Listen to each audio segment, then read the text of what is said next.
हाँ जी, तो स्टूडेंट्स ये रही हमारी प्रॉब्लम नंबर 6.2.2।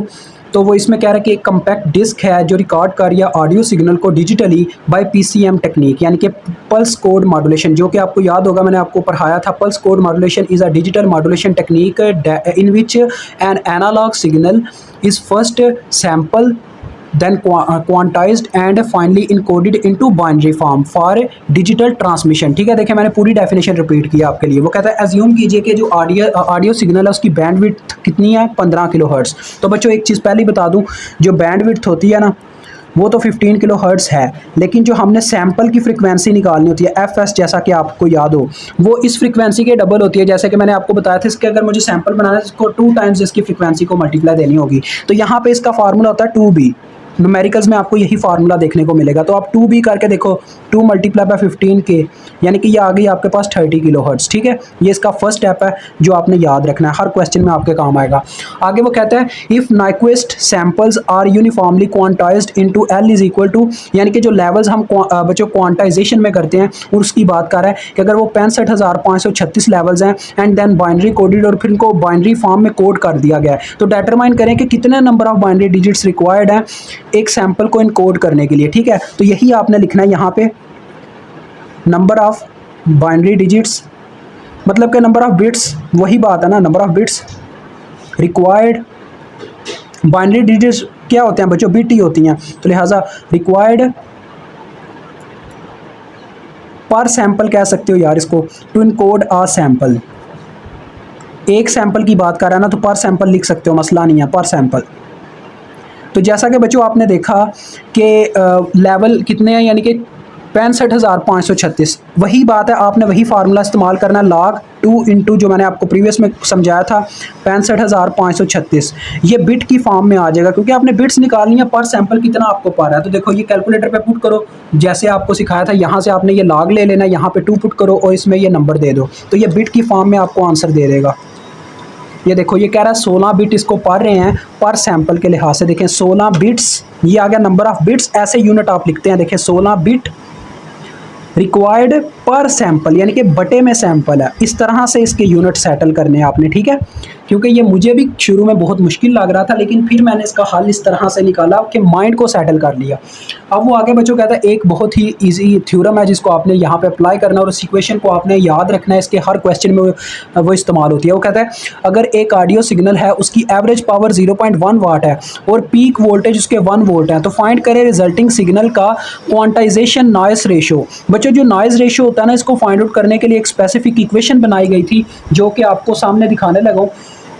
तो क्वांटाइजेशन नॉइज रेशियो को बच्चों जो मेंशन किया जाता है ना, वो इससे किया जाता है। देखें एस क्यू, देखें एस से सैंपल, ठीक है, क्यू से क्वांटाइजेशन, एन से नॉइस और आर से रेशियो, ये इसका नाम होता है। और इसका हमारे पास फार्मूला जो होता है वो होता है 6.02 एन प्लस 1.76, ये आपने याद रखना है। ठीक है, ये आपने इतना फार्मूला याद रखना है कि ये किस चीज़ का फार्मूला है, सैम्पलिंग क्वांटाइजेशन नॉइस रेशियो को कैलकुलेट करने का।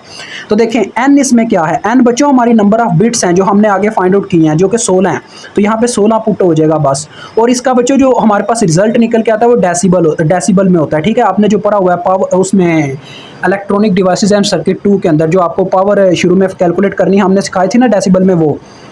तो देखो एन इसका यहाँ पे 16 प्लस 1.76 इज इक्वल टू, इसको कैलकुलेट करते हैं कितना आता है, 6.02 मल्टीप्लाई विद 16 देन प्लस 1.76, तो ये बच्चों मेरे पास आ रहा है 98.08। तो इसको कोई कन्वर्जन की ज़रूरत नहीं है, ये होता ही डेसिबल में है, ये याद रखिएगा। ठीक है, decibel is a specific unit.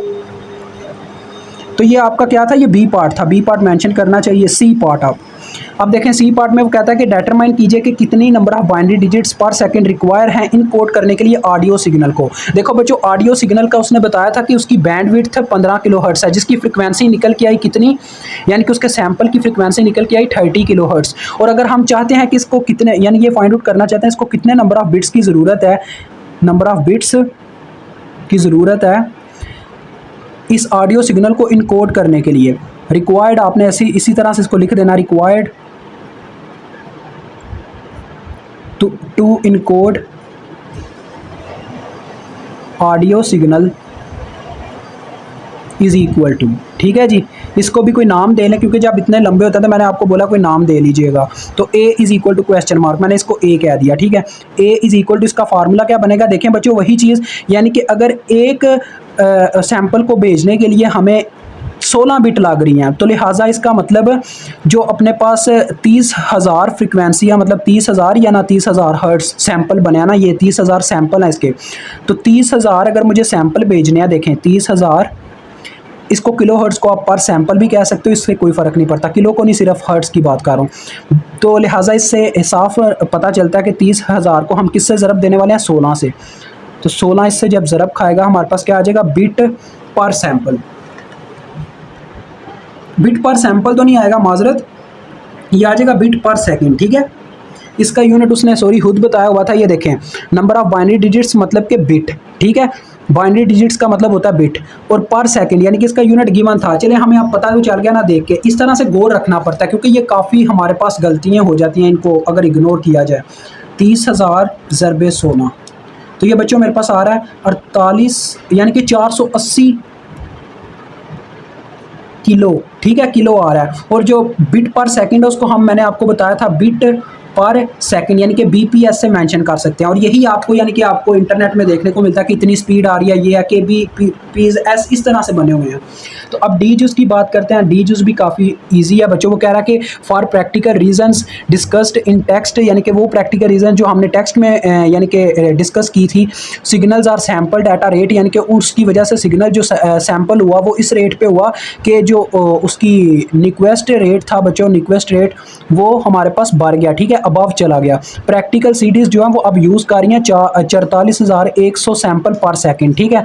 वो कहता है अगर एल आपके पास इतना हो तो डिटरमाइन करके दीजिए कि कितने नंबर ऑफ बिट्स पर सेकंड हमारे पास रिक्वायर हैं क्या करने के लिए, टू इनकोड द सिग्नल, ठीक है, इस सिग्नल को इनकोड करने के लिए। तो फिर से वही आपने लिख देना यार, ये देखें number of bits required to encode a signal.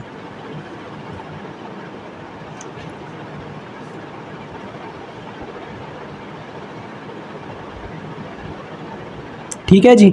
अब इसका यूनिट भी उसने बताया हुआ है सैंपल पर सेकंड आने वाला है, लेकिन इस सैंपल पर सेकंड जब हम पुट करेंगे, देखें फार्मूला वही होगा। देखो बच्चों, इसको अब मैं बी के नाम से प्रेजेंट कर रहा हूँ, ठीक है, बी मालूम करना है हमने। बी इज इक्वल टू, देखें इसमें है 44,100 सैंपल, देखें 44,100, ठीक है, सैंपल पर सेकंड ये साथ में लिखा हुआ है। तो मैं सैंपल को एस से एम से लिख रहा हूँ, ठीक है, और बटे में सेकंड लिख रहा हूँ, ये पर सेकंड है ना। मल्टीप्लाई होगा वही तरीका, क्योंकि एक सैंपल को भेजने के लिए अगर 16 बिट रिक्वायर्ड है तो इनको भेजने के लिए भी यानी कि 16 बिट एक एक पर पड़ेंगे, तो बिट पर सैंपल ऐसे आ गया। तो देखो एस ए एम से कटा और इसका वही यूनिट बन गया बिट पर सेकंड, जैसे कि उसने बीच में भी लिखा हुआ है कि इसका यूनिट वही आएगा बिट पर सेकंड जैसे ऊपर वाले में था, ठीक है।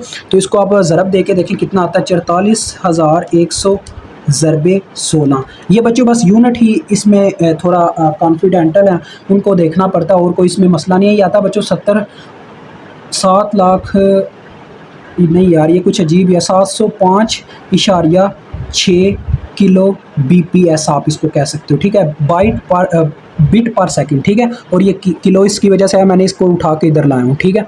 ओके हो गया। तो ये क्वेश्चन यहाँ पे सॉल्व होता है। मुझे उम्मीद है आपको समझ आ गई होगी। खुदा हाफिज़।